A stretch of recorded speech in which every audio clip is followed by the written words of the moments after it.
Breaking news, ladies and gentlemen. The Tampa Bay Buccaneers have signed former Falcons wide receiver Julio Jones at 33 years old. Julio, obviously not what he was 5 years ago, but a lot of people have been asking about this the entire offseason. I mean, seriously, ever since the Bucs have been in the market for a little more wide receiver depth, people have brought up Julio Jones.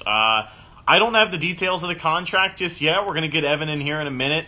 We'll break it down a little bit more. Not sure if that's been released, but Adam Schefter had the report first about 5 minutes ago. Julio Jones, I assume a one-year deal, but you look at the role he's going to be put in, and then I guess you have to question Chris Godwin, his availability week one. I mean, really, guys, veterans reported back to camp today.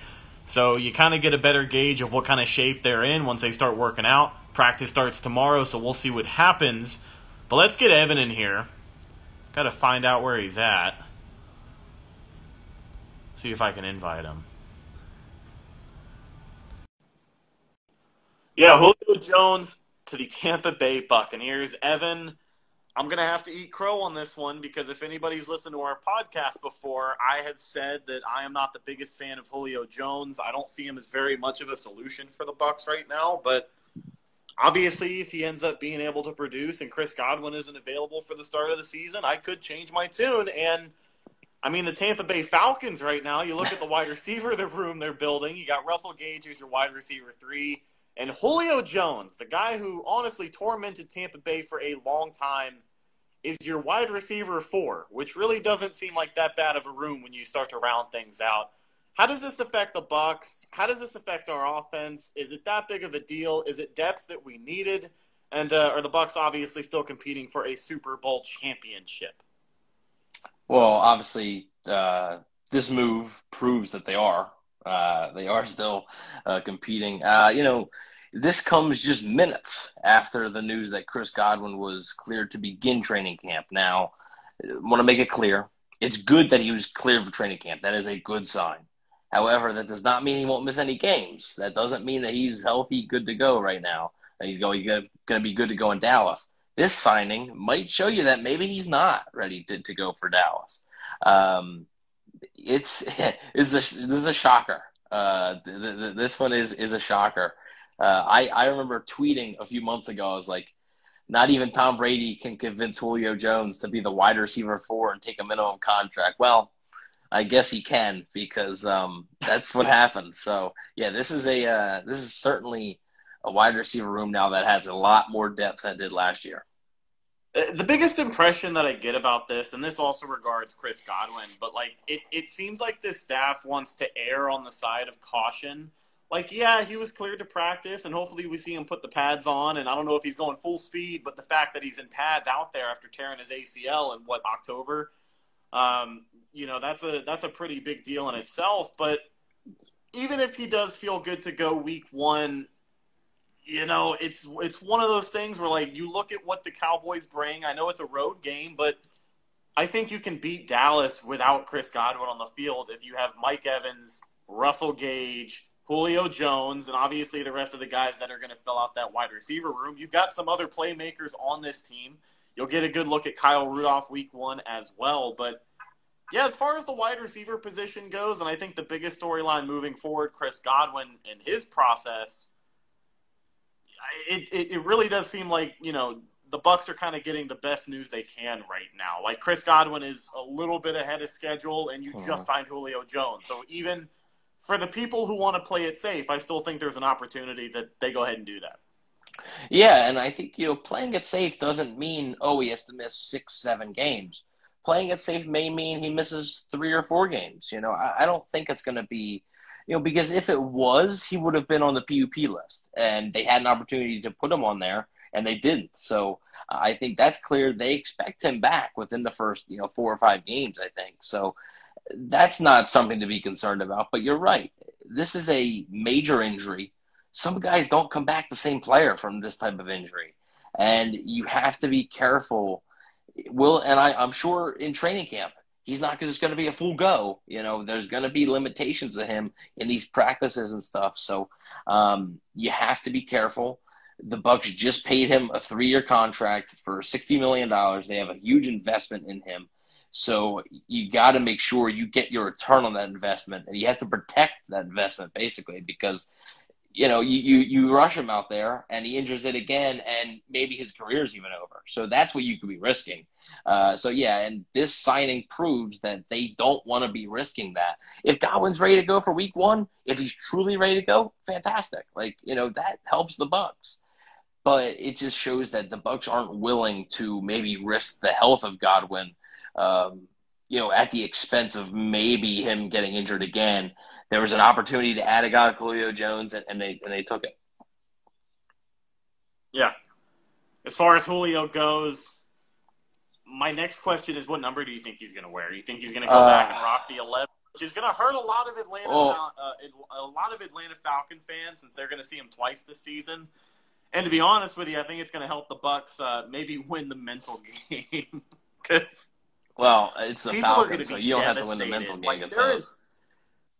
We're obviously reacting to the news 5 minutes after it happens, but there is going to be a subsect of NFL fans that are just ripped to shreds because not only do people love to hate the Bucs, but the Falcons and their fans have loved to dog on the Bucs for years. Julio Jones has done so many great things against this franchise, and here he is not even our number 1 wide receiver. It is kind of a crazy world that we live in, and this is just another year where the Bucs add some superstar receiver that you never ever thought you would see in red and pewter.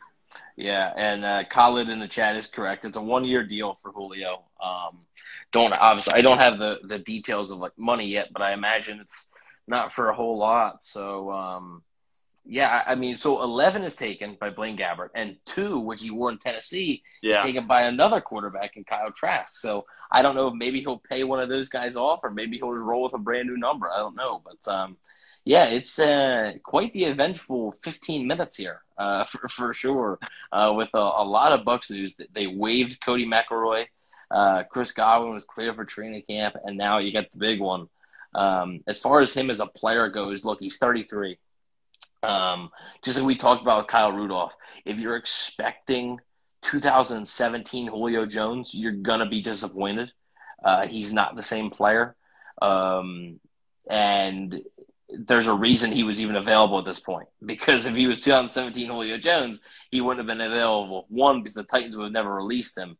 And 2, because he would have been signed immediately if they did. So there's a reason he's available. He's not the same player. That being said, as your number 4 wide receiver, I mean, I can't really think of many other number 4 wide receivers that are going to be a better option than Julio Jones. So, yeah, I mean, certainly one of the all-time greats at the position. And before we wrap this thing up, one more question we do have to ask, and we'll talk a lot more about this on the podcast by the end of the week because I think we'll have a clear picture of it with training camp getting started today. Practice starts tomorrow. We'll probably do a pod for you guys maybe Friday or Saturday. But what does this mean for that wide receiver room? Because we talked a lot leading up to training camp about the odd man out, and there are now, maybe I don't want to say a fan favorite, but a guy whose name fans are familiar with, you're probably going to have to say goodbye to, and I think that chance just increased by a good amount with Julio Jones taking up some roster space. So, does this conversation change? You start to bring guys like Scotty Miller into the equation. Cyril Grayson, I think, is going to have a roster spot, but Rashad Perryman's still on this team as well. There's a lot more, or I guess a lot less room. It just got a lot more crowded in that room with Julio Jones entering the picture, even though he is, wide receiver 3, wide receiver 4 at this point. Yeah, if you were looking at some receivers, some big names that could be cuts, I think you have to look at the 4. You have to look at Tyler Johnson, Scotty Miller, Cyril Grayson, and Rashad Perryman. Those are the 4. I think if you're talking about a big name that could be on the out, some would surprise me more than others. Still would surprise me if Rashad Perryman was released. They just seem to really like him. And also, we don't know how many wide receivers they plan on, taking into the season. If it's 6, they could carry. If it's 7, they could carry a lot. So it'll be interesting to see. I think that battle is going to be mostly between guys like Cyril Grayson, Scotty Miller, Tyler Johnson. And especially a guy like Tyler Johnson, this is going to be a critical camp for him because he could be on the outs, and especially a guy like Scotty Moore too. So Will Grayson, they really like him. Obviously, his performance last year at certain moments, the Jets game, the New Orleans game, they really like what he brings to the table. But they've been frustrated with Scotty Miller, and they've been frustrated with Tyler Johnson. So both of those guys are going to have to be better. And obviously, we'll elaborate more on the podcast, and we'll also be able to talk about this more on the podcast, because we'll actually have practices to talk about, right? And updates on how players are doing and stuff. Really quick in the chat, somebody brought up Jalen Darden. Darden's not a guy that's going to be cut. No, he's got a spot on this team. They invested a fourth-round pick in him. They traded up to get him, and he has a role as the kick returner, punt returner. Maybe people don't like it, but I'm just saying he's got the spot on the team. So it'll be interesting to see how it all plays out. That wide receiver room now is certainly that's another battle that's sort of just popped up now with this one move, because signing Julio, you are going to be pushing somebody out. Like, somebody's going to have to be on the outs, and we'll be interested to see who that guy is. Yeah. We'll have all that as the conversation continues with training camp underway and much more this weekend, probably, when we talk to you. Go subscribe to the podcast on YouTube. That's usually where we do it live. 9 times out of 10, we'll go live. We'll do an episode. It'll be available on our outlets after that. And check us out on the other platforms of social media here, Facebook and Twitter. Both of those are Cannon Fire Podcast. Best place to go for updates on the show and Buccaneer news as it happens, as you are witnessing right now. That's what we're jumping on here doing. That's why you follow us on social media, because we couldn't jump live on YouTube right this minute. But if you follow us over here on Instagram, we got you covered. Evan, thanks for jumping on here on short notice, dude. It's a very exciting time right now for Bucs fans. I mean, we're gearing up for another run at the Lombardi. You just added one of the greatest pass catchers to ever play the history of the sport. So we'll keep you updated. Of course, we'll talk to you guys this weekend. Go subscribe to us on YouTube, and we'll talk to you soon. Till then, and as always, go Bucs.